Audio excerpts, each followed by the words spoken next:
again, everybody. Boyd here with you, and welcome to episode 55 of the Model Shop. We're here live with you again from our shop here in San Antonio. Looks like we got a great crowd of our usual suspects here with us tonight. Glad to see you guys on with us. I've got a great show for you tonight. We're going to work on the AMT Star Wars Shuttle Tydirium a little bit more. We're going to do some wiring on an Enterprise model that I'm working on, show you how I do a little bit of my soldering and installing one of the Tenant Controls control boards in that model to get our flashing navigation lights working. I've got an out-of-the-box model kit review since it's the month of Halloween, October. It's a properly creepy kit to share with you guys. And then also I've got a brand new slideshow tonight featuring our modeler of the week, who is Armando Della Cabada. Armando is a really active builder in many of the modeling communities, and we put together a great slideshow of his fantastic work to share with you guys tonight. So all that and more, guys. We'll be back in just a couple minutes. Here's a quick look at our sponsors, and we'll see you right after that.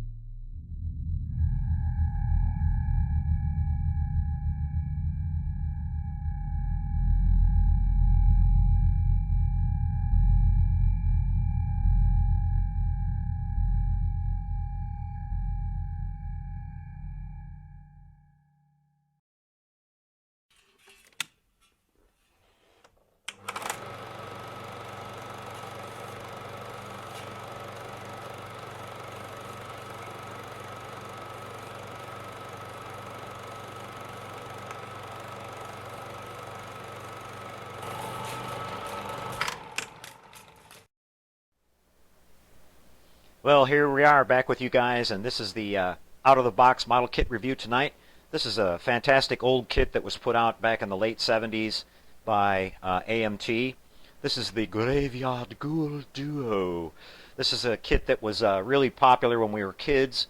You guys might recognize on the cover here that these are actually the Munsters cars, the Dragula and the Munsters coach, but they renamed this kit and renamed the vehicles called the Overtaker and the Body Snatcher, respectively.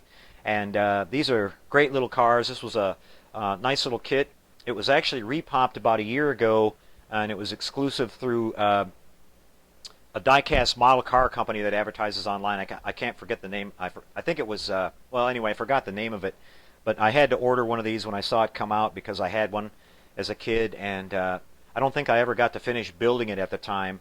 So I thought I'd show you guys the contents of this kit tonight. It's a great old kit, like I said, and I don't think I'm ever going to build this one. If I ever build these cars, I think I'm just going to get the regular AMT Munsters kits and build those, but I just wanted to have this kind of as a collector's item. But we'll take a look at what's inside the box. I've never opened this since I got it, so you guys are seeing it for the first time tonight. Now this kit comes molded in a different color. It comes molded in black and metallic silver, it says on the box, so it'll be interesting to see what that looks like. First we look at the parts here in the chrome, and we see we have the parts here on the top for the Dragula with its Krager wheels in the back and the spoked wheels in the front. We have the famous header pipes that Grandpa stole from the family organ inside the house, and he said it was the only car that would play a certain song in third gear, if you remember that from the original Munsters episode when they first introduced the Dragula. But it's got a lot of chrome parts with it. As you can see here, we've got the wheels, we've got all the suspension parts, we've got the really cool looking split air cleaner set up here on the top. The second set of chrome parts here is all the parts for the Munsters coach. You have the Krager wheels front and rear, the headers, the chrome radiator, all the suspension parts here, the valve covers, and the velocity stacks on top of the engine. So that's pretty cool. We'll pull this second part out here, and we see we have the body for the Munsters coach. These are 1/24 scale kits, so they're fairly good sized. Really nice detail along the body. We have the curtains inside, even molded in, and the texture for the vinyl top is actually molded into the plastic here, so that's really nice. We're going to see that we have metal axles here for these, so that's really cool that they're still including the original metal axles that they originally had when they came out. These kits, I think, were first released back in the early 70s, And they've been out in several different forms since then. The AMT even came out with a set of these, what they call the Pro Builder line, which are in just plain white cardboard boxes, and those are really, really rare kits. If you have one of those, that's a valuable kit to keep as a collector's item. Here we see the Dragula body, which is the classic coffin that the car was built out of, and like it says on the box, this is kind of unique because it's molded in kind of a silver metallic plastic, which if we build this, we'll paint this up as the coffin, you know, the gold colored coffin. But like I said, I'm not going to be building this kit. I'm just going to keep it as a collector's item. But if I ever get around to it, I'm going to build the Dragula and the Munsters coach from the AMT kits that are out there. Here we see it. We have all the parts for the both engines. We have the I believe the engine that was in the Munsters coach was a Oldsmobile engine. I'm not sure about the Dragula. That might have been a Ford engine, but I don't quote me on that. I think you can look it up and find out all the information. But we see that the Dragula here has the wheels and tires molded in solid plastic, but you can work with that and make those look like real rubber by just painting them flat black. Here we see we have the same thing for the Munsters coach wheels. Those are molded in solid plastic as well. And we have all the various chassis parts and all the detail parts here that go on the seats and everything else. And these are great kits. They've been really popular for years and years, and like I said, they've been around in various incarnations. We'll take a look at the decals here, and what I'm curious about on these decals is if they're the same as the decals that come with the Munsters kits. But we'll just take a look here. Nope, definitely different decals.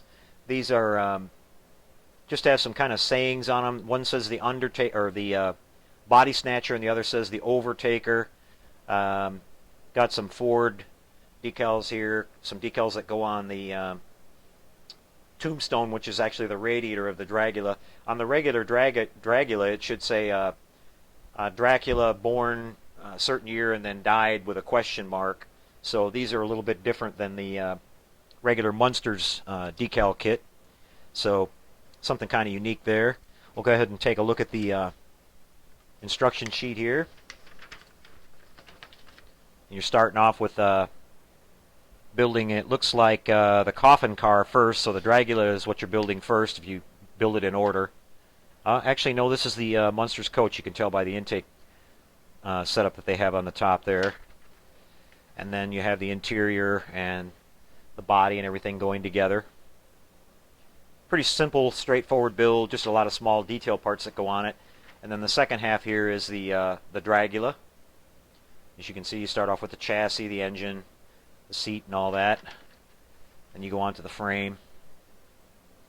Doesn't look like they have any paint call-outs or anything on this, but it's pretty cool. They've got the optional surfboard that apparently they had set something up like that for a later episode of the Munsters where Grandpa was going to go to the beach with a actual powered motor-powered surfboard that he had mounted on the top of the car, but they never got around to showing it. The Dragula only was shown as the regular dragster in all the Munsters episodes that were when we saw the car. But pretty cool. And again, these kits are really nostalgic. They've been around for a really long time, and I thought you guys might enjoy seeing that. And if you're kind of a collector, if you can get one on, still find one of these kits out there. I'll try to go back and remember where I got this from, and I'll put a link to it on the Model Shop Guys Google page if anybody's interested in trying to get one of these. I think it actually comes with, let me take a look in here again. I think it actually comes with the, I thought it did anyway, but I could be wrong. Nope, I guess not. Sometimes these AMT repop kits, they come with a miniature box that's actually the model box itself that you can put on display with your model, but this one didn't come with that. But like I said, this was a really cool kit back in the day, and I was the minute I saw that they had re-released it, I knew I had to get one, and just to kind of have it in my stash. But I'm sure a lot of you guys have your favorites out there that you remember from your younger days as well. So there's a look at the Grave Yard Ghoul Duo. And we're going to come back in just a couple seconds, guys, and we're going to take another quick break here, then we're going to start working some more on the Shuttle Tydirium. I've got some wiring that I'm going to connect up on that. I've been working on the front cockpit area and getting my fiber optics installed and my figures installed and everything. And we're going to connect that onto the main body now and wire that all up and make sure all the lighting's going to work. So we'll see you with that in just a couple seconds, everybody. Be right back.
Okay, everybody, we're back with you again, and you can see I've got my Shuttle Tydirium on the bench now, and I've been working on this one a little bit during the week here, and I finished putting together the forward section here, which is the cockpit.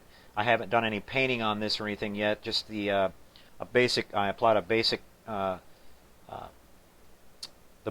hull coloring here on this top half. The whole bottom section and this forward bulkhead and everything all has to be painted.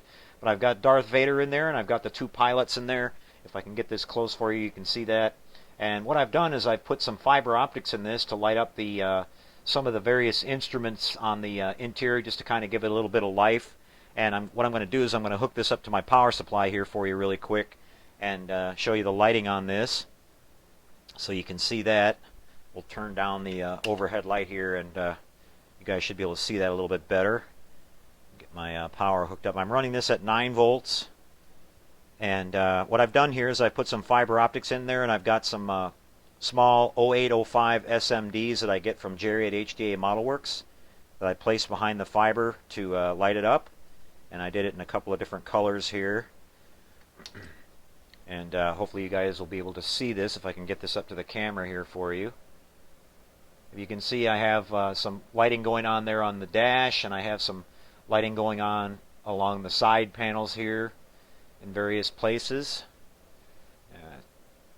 These webcams don't do the best job. It's not showing all the colors either. There's some red in there too. But I just did some simple lighting in this, just so when you look inside it, you'll see, a little bit of detail in there. So what we're going to do now, guys, is we're going to glue this front bulkhead on to the forward section of the main body here. I've got my hole drilled in the center, which I'm going to be using one of my wooden blocks, which I'll epoxy in place in here. My mounting rod will come up through that, and my main power wiring will come up through that, and then connect to everything in here. You remember last week we brought all our wiring in here and got all this set up for lighting the lights on our wingtips here. So what I'm going to do now is I'm going to set this forward bulkhead in here, and I'm going to glue this in place. And then we can connect up this wiring from the forward bulkhead and get that tied in with the rest of the wiring here. And then we're finally going to bring our big top wing down once we glue this top section on here. I'm not going to put that down tonight because I've got to put the block in here and everything before I do that. But we'll put the big wing on the top, and there's 2 more wires that come out of that go down and tie into this whole thing. And of course our engine lighting in the rear and our wingtip lighting, everything will come on with my push button switch that I'm going to use. I'm going to use a regular Polar Lights domed base for this, so everything will line up really good. Now I'm going to just check this out here and see if everything's looking good here for as far as gluing this in place. It looks like everything's lined up really good. They've got these kind of pegs here. Now what I'll do is I'm going to use a little bit of CA glue here with some kicker. This lid's stuck on here tight. There we go. Just to kind of tack this in place at first so that it doesn't go anywhere. And just on this back spot right here. And up along the edge of this bulkhead.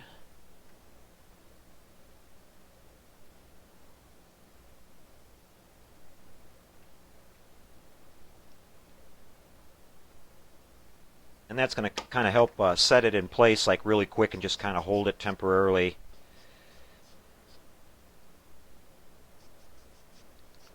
Just a little spritz of this zip kicker and that'll bond that in place just about instantly. Okay, stuff leaves a little bit of moisture in there, so I'm just going to get rid of that. Okay, you can see it's already kind of holding in place here for us.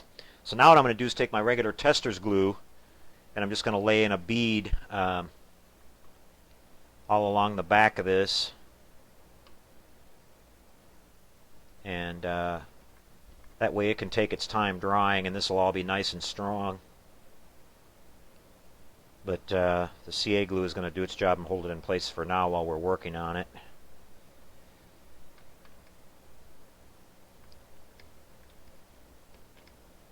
What I'm doing is I'm forming a solid bead of glue all the way around this thing so that when I paint this from the outside, we won't have any light leaks. When I go back and airbrush, the paint will cover up any of the gap that might be there with the bead of glue that's in there, and that'll completely seal the forward part here, and we won't see any light leaks coming out of that whatsoever.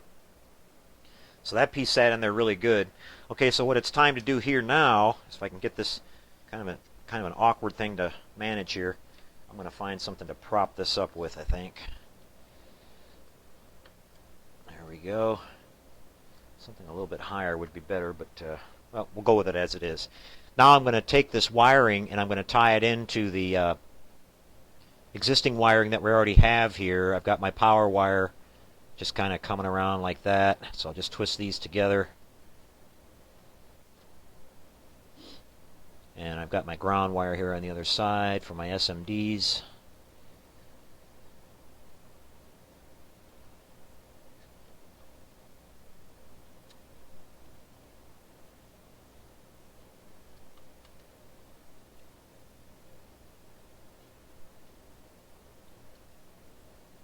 Okay, ready to go there. I've got my solder iron already warmed up, and we're ready to go.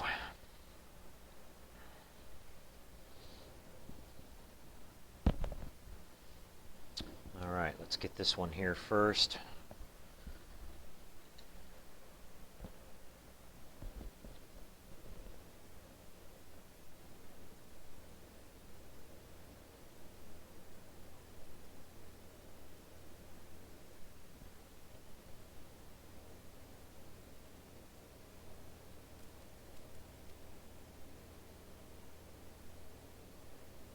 Alright, I've got that. I'll let that cool down for just a second. And then we're going to test this out. Of course, I'll go back and I'll secure all this wiring, and clean it all up and get it tacked down like we did last week with the other stuff. But I'm going to hook up my power now, and what we should have is our cockpit lighting working, our wingtip lighting working, and our engine lighting working here at the rear. They should all be coming on now. So hopefully we did everything right. And we do. We've got, I'll turn the light down here for you so you can see it. Kind of tip this up for you. You can see we've got our rear engine lighting going, and we've got our wingtip lights, and we've got our cockpit lighting. So that's all worked out really great. And like I said, now all I have to do is mount my wooden block in there, and I've got this upper bulkhead that needs to drop down on top that has the engine panels there at the rear, and we're going to mount this giant wing here on the top, bring our wiring down through that, connect that in, and that'll be all the lighting and the wiring for the model, and that'll seal this whole entire thing up. And then I'll go ahead and do any putty work or anything that I need to do on it to clean everything up, and then I'll be spraying this all down. I'll mask off the cockpit and spray everything all down and get it all painted and do all of my weathering, and we're going to be working on that on next week's show. So there's a little update for you on the Tydirium. It's looking really good, and I really like this kit. It's a great kit. It's a large scale and everything. It's going to display really, really nice when we get done with it on a nice polar light space.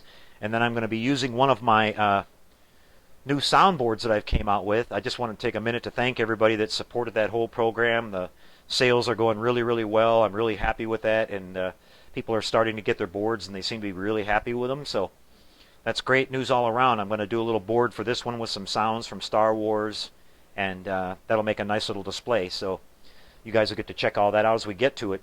Okay, guys, another break. We'll be back again, and we're going to be working on the TOS 350 Enterprise. I'm going to be hooking up the Tenet Controls lighting board inside the saucer to do all the lighting of the navigation and strobe lights on the saucer. And a lot of you guys have asked about that one too, so we'll show you that whole thing here in just a couple seconds, guys. Be right back.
Well, I suppose you guys can hear me now. I just realized I unplugged my power supply for my microphone here. I really apologize about that, guys. I need a production manager here.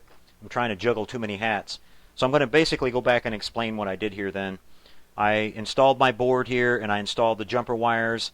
I used a 1.8 millimeter LED here for the side marker lights.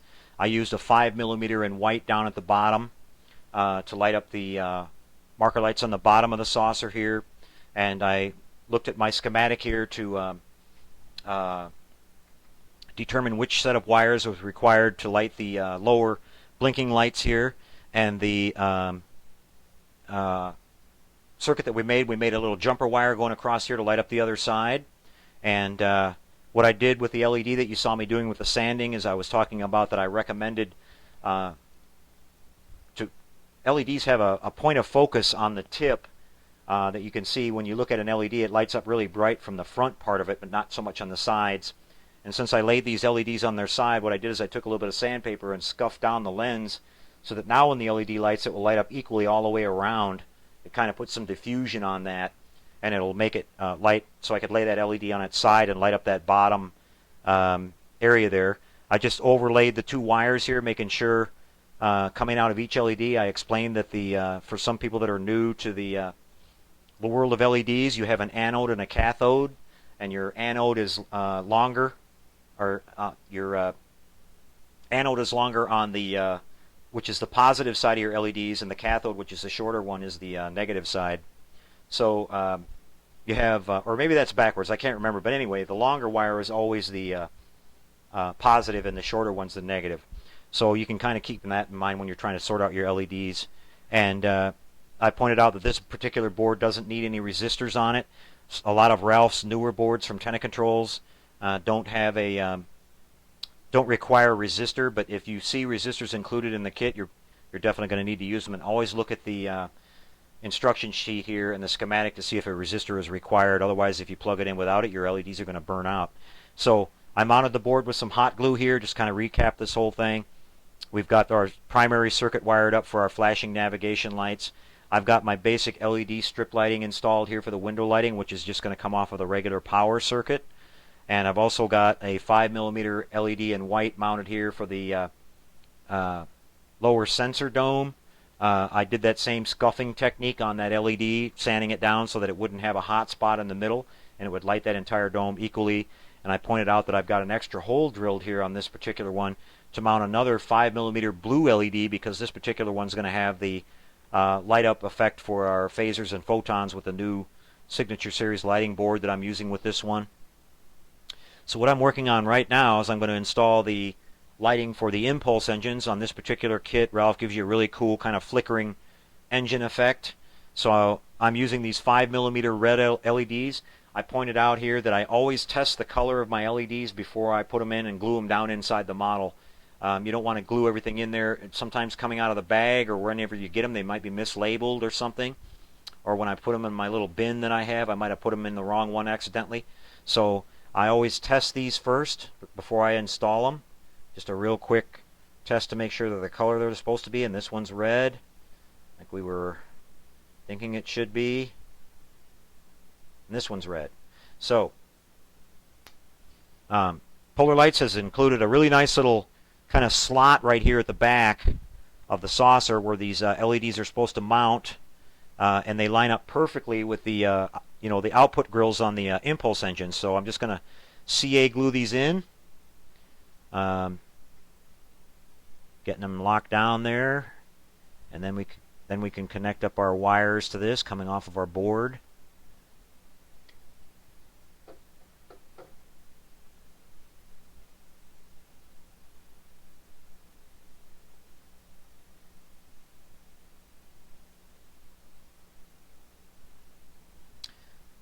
Supposedly my family were part Italian, and people tell me that I talk with my hands all the time, so maybe you guys could understand what I was saying that whole time and the microphone wasn't working. But I'll try to. I accidentally unplugged my power supply to our sound system here when I plugged in my heat gun, so again I apologize for that.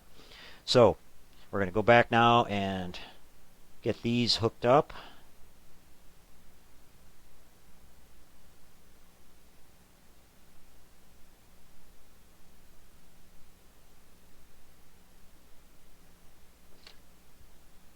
CA glue and a little bit of kicker.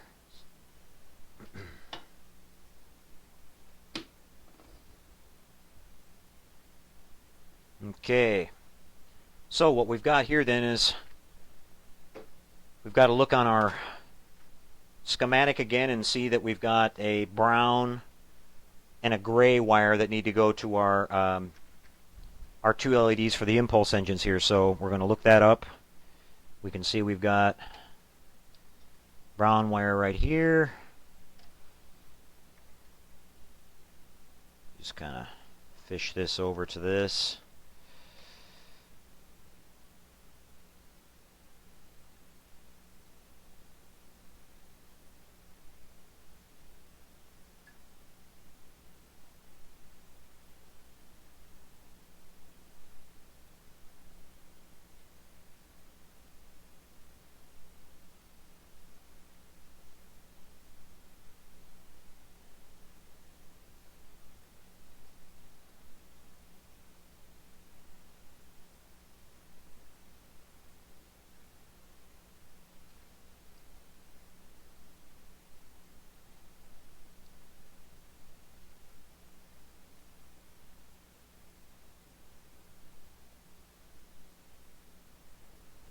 Go ahead and solder that one up real quick.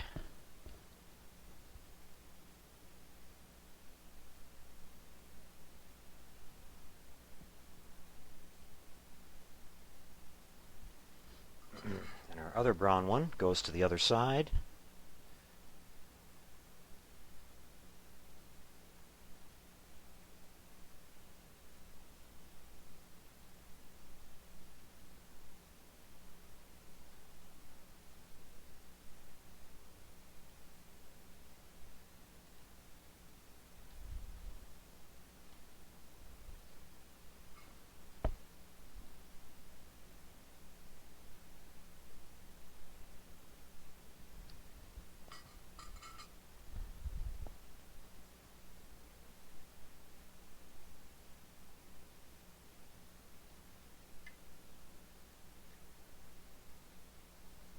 Okay, now we've got to connect a couple of these gray wires. I believe the way he's got this board set up is these grays are all just kind of common because he's got so many of them.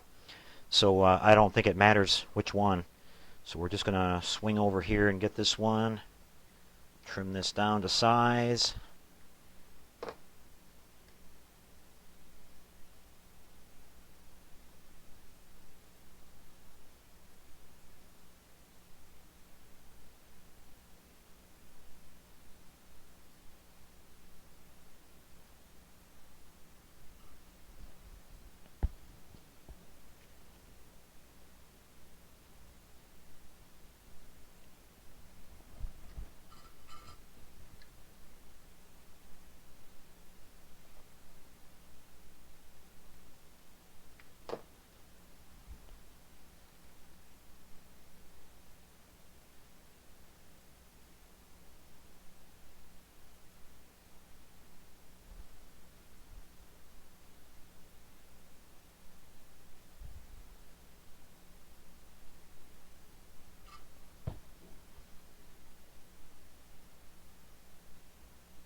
All right, looking good there.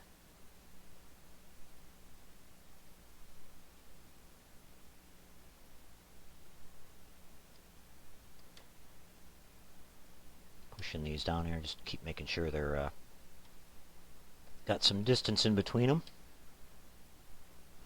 All right, now we're ready to test this out again. I'm going to bring my power back to it. Negative and positive.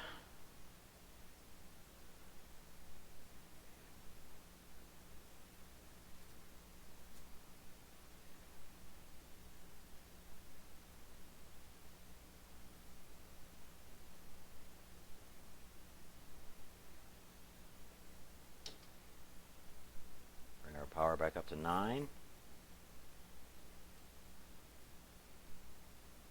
And voila, we have it. I'll turn this light down here for you so you can see this effect. Got a real nice sort of pulsating engine effect there. And what I'll do, guys, is the impulse engines are sort of a orangish red, so I'll be using some diffusion material, some of my world famous milk carton plastic that I use on a lot of my diffusion stuff, and I'll place that in behind. The kit comes with a clear insert for your engine output ports there on the back, and I'll place that in behind that, and I'll paint that with some Tamiya transparent orange, and that orange and red mix will look really cool going on there in the back when I close all that up. So that's the effect that I'll be putting on there. So anyway, guys, that's just the basics here of installing your light board here inside of a model kit. This same principle works for pretty much everything that's out there. Now, what I'm going to be doing, just to explain real quick the rest of how this whole thing will go, I'll be bringing main power into the model through the base and up into the model, which will just be the basic 9 volts, and that'll connect to my basic strip lighting, which all these wires here I will tie together, making a complete circle. But what you can notice here that I like to do is that each individual lighting source has its own separate group of wires going to it, with a single power wire that's going to go around kind of and connect to every one of them. Same thing with the ground. That's what's called a parallel circuit, where each individual component has its own power source. A series circuit is where, for example, you'd have these LED strips here, and you'd have 2 wires coming in, 2 going out, and onto the next one. Well, I don't like doing that, because if one of these components fails, everything that's on the other side of it, if it shorts out or something like that, everything on the other side of it will be shorted out as well, because it's part of a chain, if you can think of it that way. And so any weak link in the chain will cause a weak link in the entire thing. So you don't want to do that on wiring up a model. You want to always wire everything in parallel and not in series. So all the lighting will be connected up here, coming off of the main power, which it'll come in through the bottom of the model. It'll connect all to my strip lighting that I've got installed in the secondary hull, and then 2 more power wires will extend up through the neck here, which will light the neck lighting and also terminate up here. These wires for my strip lighting will all terminate onto that, so that when you hit the power, all the lighting comes on in the model. Then you simply connect the power wires off of the flasher board directly onto that same circuit, so that everything comes on at the same time. Everything is pulling off the same 9-volt power source. If you want to get really clever and have some fun, you can actually run a separate group of wires, 2 separate wires up in there, and connect that to a switch to your 9-volt source, so that if you wanted to, you could have the basic lighting coming on the model, and then a separate switch that would be connected to this board here, interrupting that power, so that you could turn the navigation light system off and on when you wanted to. But I never do that. It's just everything coming on at the same time. So a couple different ways you can look at that. We've also got our planetary sensor dome here on the bottom that needs to be lit. So 2 wires will come off of that over here and connect up to this chain of wires that we talked about a second ago that are connecting up all these LED strips. So it's really simple, guys. It's not that difficult. Once you start doing a little bit of this wiring and playing with this stuff a little bit, you'll find out that it'll start becoming old hat to you. You'll be able to work with it and figure it out really easy. And then, like I said, there's plenty of people out there in the community, or if you buy particular products, they'll be more than happy to explain to you if you run into a little bit of a problem. But the more you work with it, the more experience you gain with it, the simpler it'll seem, and you'll be doing everything you want to do before you know it. So I hope you enjoyed that little section there, guys. There's not really much point in showing you a lot more here on this, because the same principle applies for all the rest of the wiring that I'm going to be doing on this model. The 2 flashing lights at the very rear for the ion pods, I'll simply be connecting those and running the wires up through the entire model, up through the neck, and they'll connect to the board. There'll be an output here for those. In fact, it's probably marked on the sheet here. Yeah, you're going to use a green and a gray wire to connect those. So that's this wire and one of these gray wires right here. So I'll just bring that wiring up all the way through and connect it onto that, and that'll make the rear lights in the back flash. So that's it for this, guys. Be back with you in just another second after the break, and we'll have a look at our featured modeler of the week, who is Armando Della Cabada. I'm really pleased and proud to show you that slideshow of his wonderful work tonight. See you with that in just a couple seconds, everybody. Be right back.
Okay, back with you again, guys, and wire hanging down. We're just having all kinds of production problems tonight. Uh, Time for our slideshow tonight, guys. Our featured modeler of the week, who is Armando Della Cabada. Enjoy the show, guys. We'll be right back after that.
Back with you guys. Well, I hope you enjoyed the slideshow. Thanks so much, Armando, for sharing your work with the community, and more important than that, teaching people out there and passing along your building tips. It's helped out a lot of people, and keep up the good work, guy.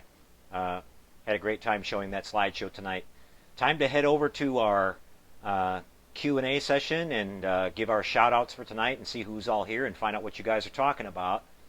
We'll go here to the top of the page and see what we've got here. We've got Mike Scarola's here tonight. Perry Love. Chris Cortell is here. Grayson Peoples. Obsessor. John Crow. Shannon Freeman. BL Alley. Alpha Trion. Mitch Seagraves. Mike Kovach. SF Modeler. Star Siege Player, BL Alley, Chuck Brooks, Countrywoods 9000, Brian Knowles, Shannon Freeman, 2000 SPQR,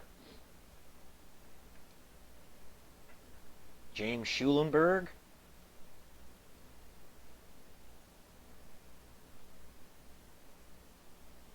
Rocket Boy 1969, Leona Timber Company, John Crow, Heath Tompkins, Federation Shipyard, SCO Mike, Stephen Baker, Clint Llewellyn,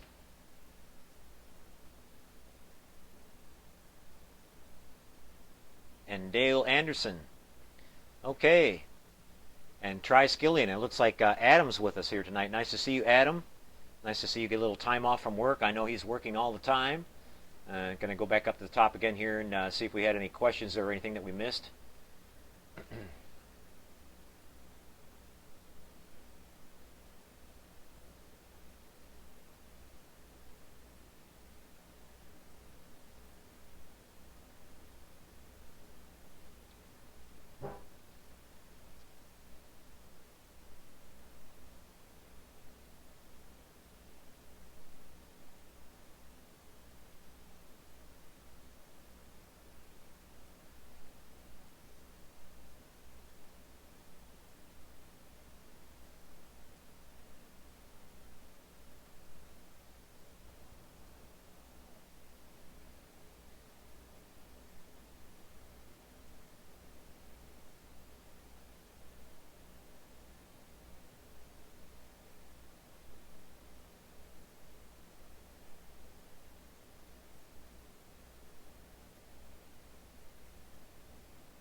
Looks like you guys really enjoyed the slideshow. Yeah, Armando's got a fantastic body of work, a lot of different subjects. Armando, you got to build a car. I haven't seen you build a car yet. Got to pick one of your favorite cars and knock one of those out, buddy.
Okay, I'm starting to see a couple questions pop up now.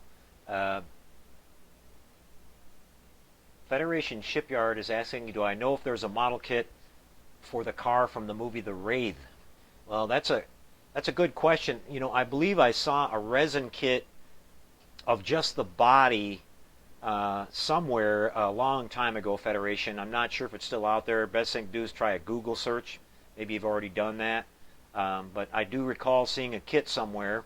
Couldn't tell you who made it. I think it was a garage kit from somewhere. But the body was very accurate.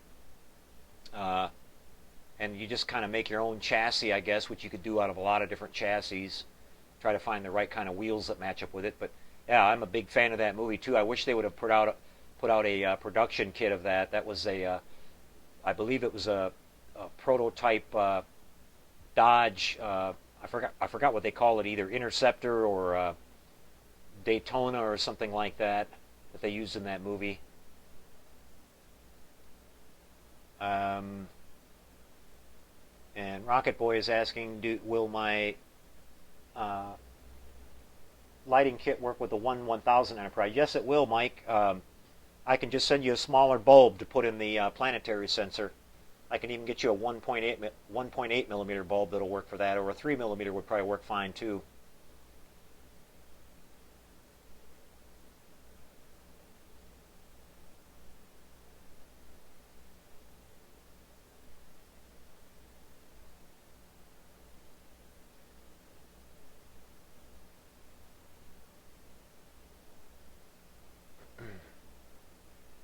And Chuck Brooks is asking, do I know a formula to mix late model Chrysler Deep Ox Blood Red?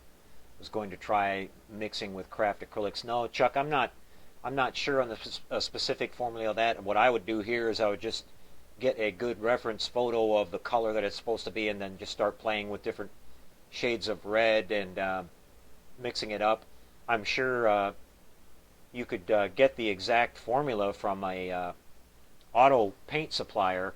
If you knew the paint code for the actual color, you could go in there and they'd mix you up a pint of that stuff and you could spray it directly on that way. But the way I would do it here would be to just play around with some different reds until I got it looking like I wanted it to.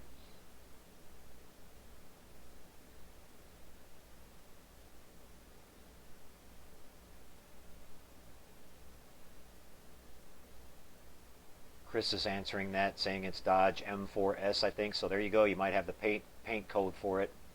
Um, but I would just, like I said here, I would just find a good clear picture of the color it's supposed to be and just start mixing it up.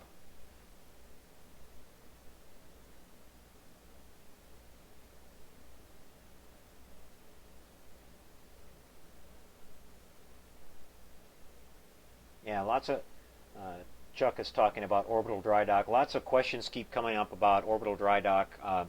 My opinion on that, guys, is it's if you felt like you've waited long enough, just request a refund through PayPal and get your money back. The date seems to keep getting pushed back as far as when he's going to reopen. I'm not sure what's going on there, and I'm not associated with orbital dry dock anymore, so I really can't give you an answer on that. If you if you feel like you've waited long enough, I mean, there's long ongoing threads over at Sci-Fi Model Action. It's really not doing anybody good to keep bringing it up. I mean, I would try to communicate with him directly, and if you're not getting an answer, then and you, like I said, if you felt like you've waited long enough, you just need to take whatever action you feel like is necessary. That's my best advice on that.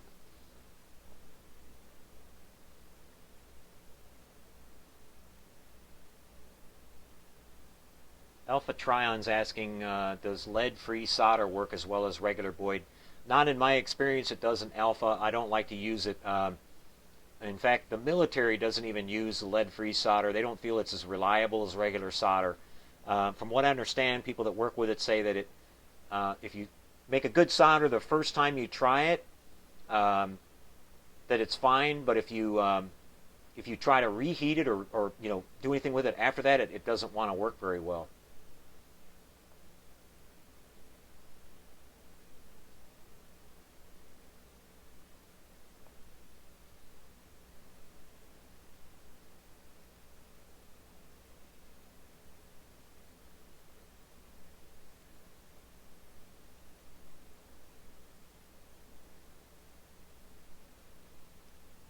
Dale Anderson saying, have I ever thought of building any Star Trek figures? I might. I've got the original AMT ERTL vinyl figure kits that they put out of the classic crew of Kirk, Spock, McCoy, and Scotty, and I might have a go at doing one of those, or maybe all of them here somewhere at some point in the future.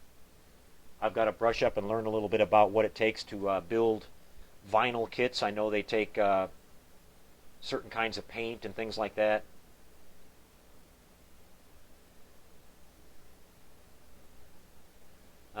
Somebody mentioned on here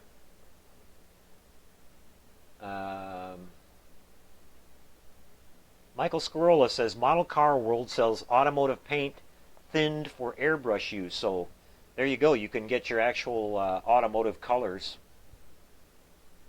and they're already ready to spray in an airbrush. So I'm assuming they come in a fairly small size too, so you don't get way too much.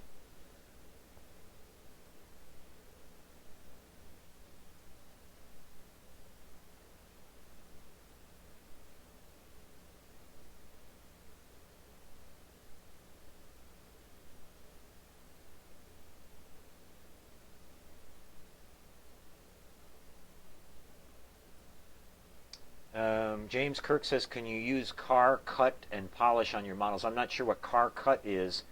I do polish my models, the high gloss models that I build, like cars and stuff that need to have that really. I polish them out with some regular automotive polishing compound. I start off with a medium compound, and then I finish it off with a what they call anti-swirl compound, which takes all the really tiny little scratches and then gets rid of them. And then I finish it all off with a little bit of turtle wax.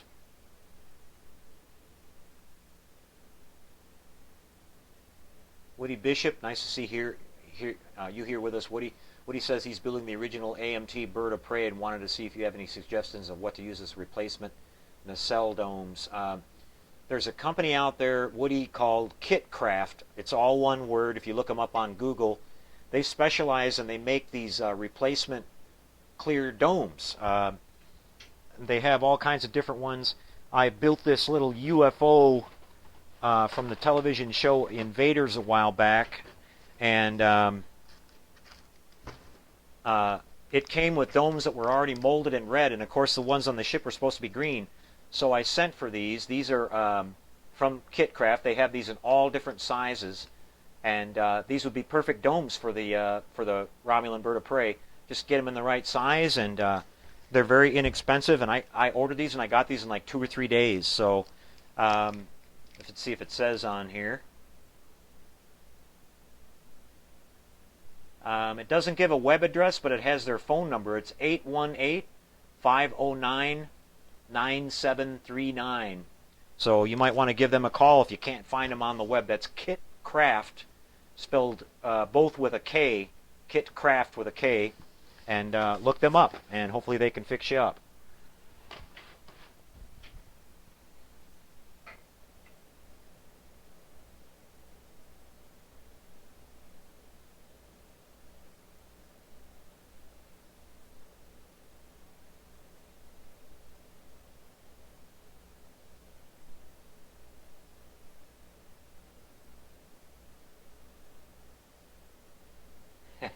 Grayson said that she has watched Smokey and the Bandit after she saw Jeremy's Trans Am.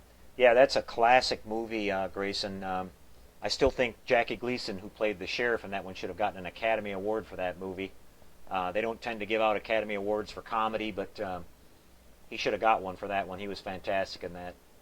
His character that he played was what made that movie so memorable.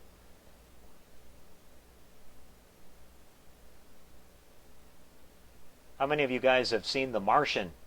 I haven't seen it yet, but I'm hearing really good reviews about it. I can't wait to go see that one. A couple of my friends have seen it, and they said they loved it.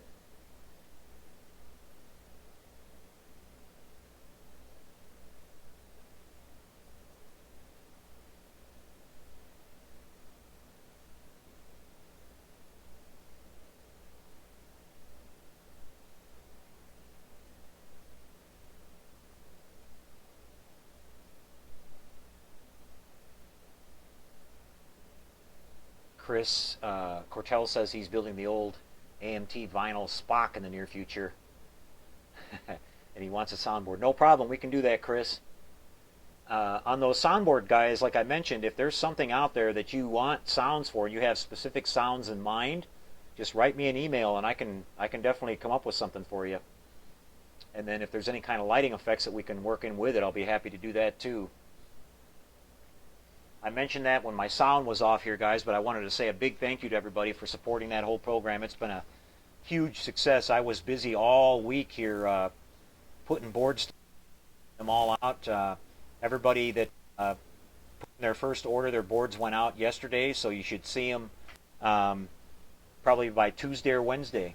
And I hope to start getting some feedback from you guys on how you like them. I think you're going to be really happy with them. They're great and a really good bargain for the money, I think, compared to the prices of some of the other lighting stuff that's out there. And you're getting sounds and light, so that's pretty cool. And there's really like no subjects I can't do. I'm thinking of, right now I just released the one for the Enterprise refit, and I'm working right now on the Klingon Katinga and the D7. Then I'm going to look at some Star Wars. I'm actually going to do a Batmobile board for both the classic Batmobile and the Michael Keaton Batmobile. I'm going to be building a Michael Keaton version Batmobile very soon here, and I've got some really cool ideas for what I'm going to do with lighting in that and some sounds for that, so you guys could check that out.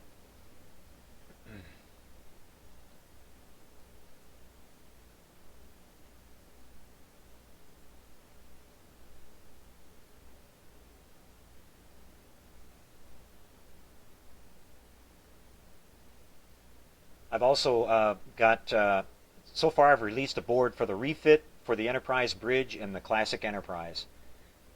And already had, like I said, we had a tremendous response to that program, and it really surprised me how many people ordered right away. It was just, the email was blowing up with orders, so I really, really appreciate that.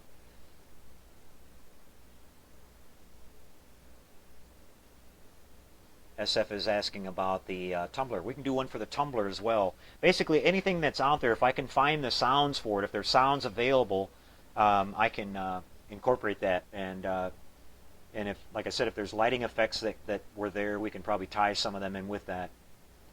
Grayson saying good night. Good night, Grayson. We'll see you next time.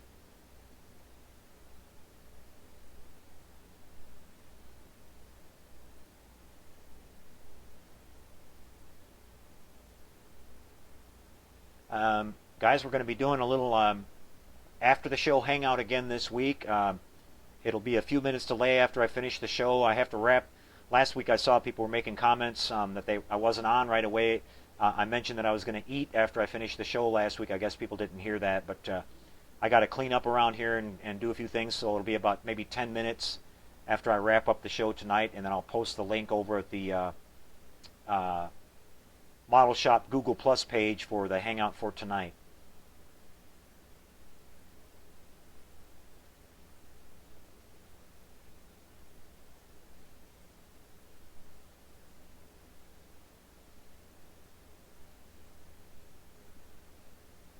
Looks like it's pretty much wrapping up on all the questions and everything, guys. I'm showing about 2 minutes to 10, so it's starting to get kind of late. I appreciate you guys being here again this week. Apologize for the technical questions or the technical problems. Again, I need to hire a production manager here, I guess. It's hard to juggle everything all at the same time. But we'll be back again next week for episode 56. Hopefully everything will go a little bit better on that one. And back with some more work on the Shuttle Tydirium, probably a little bit more work on the Enterprise model, and I'm going to start working on the, show you guys some of my progress on my Boot Hill Express that I'm building for the Halloween build this year, and probably a few other interesting things along the way as well. So I appreciate you being here tonight, guys, and thanks so much again for supporting everything that we do here. We really appreciate it. You guys take care. Happy modeling. We'll see some of you after the show for our hangout tonight, guys. So take care. Good night, everybody.